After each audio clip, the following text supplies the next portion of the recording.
Okay, so set off to do your Set 6 Monday Tornado Math.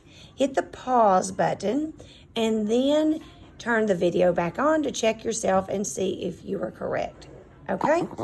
Now, yesterday we learned about estimating. Now, estimating is when you round something to a close number. So, we're going to estimate by rounding to the nearest hundred. Well, we know if you round 687 to the nearest hundred, you box the hundreds place, you look next door. If it's 5 or more, we up the score. So that's going to turn into a 7, and those are going to turn into zeros. So 687 rounded to the nearest hundred is 700. So you can put it here.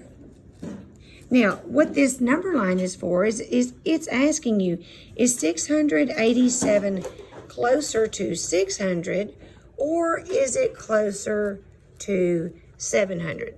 Now you have to remember in the middle right here is 650.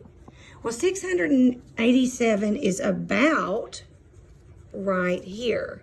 And you will hear the word about a lot whenever you're estimating because you're seeing about where something is, okay? And then we are going to round 294 to the nearest hundred. So we're going to put 100 under that. We're going to box the 2 and look next door.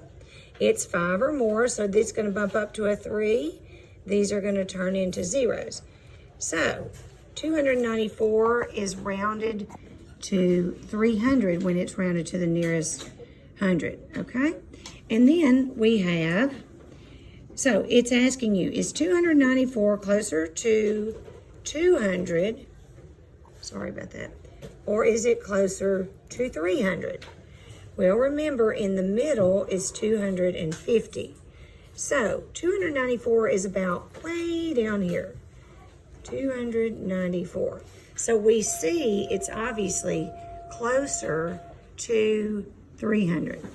Now, then we're going to subtract. Well, 0, 0, and 7 minus 3 is 4. Okay?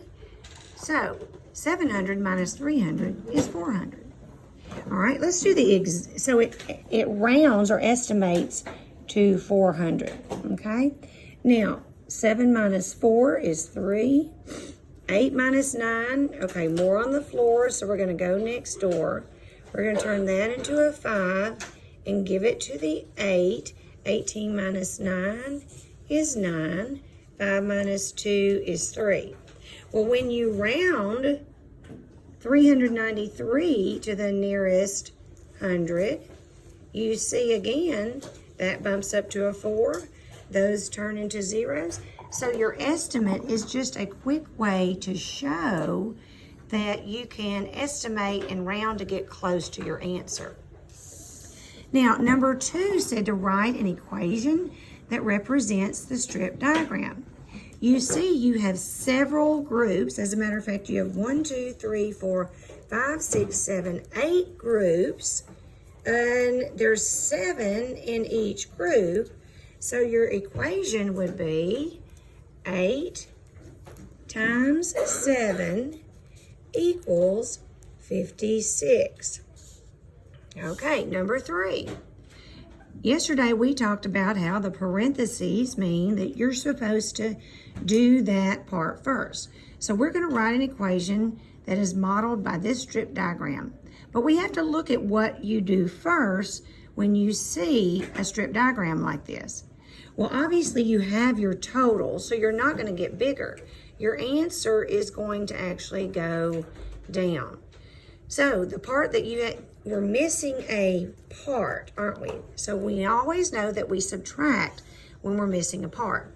However, like we did at the beginning of the year, we have to add these two together first before we can subtract from our total. So I'm going to come over here and I'm going to add 257 with 422. 7 plus 2 is 9. 5 plus 2 is 7. And 2 plus 4 is 6. Good morning, boys and girls. And I'm going to have to pause the video right there.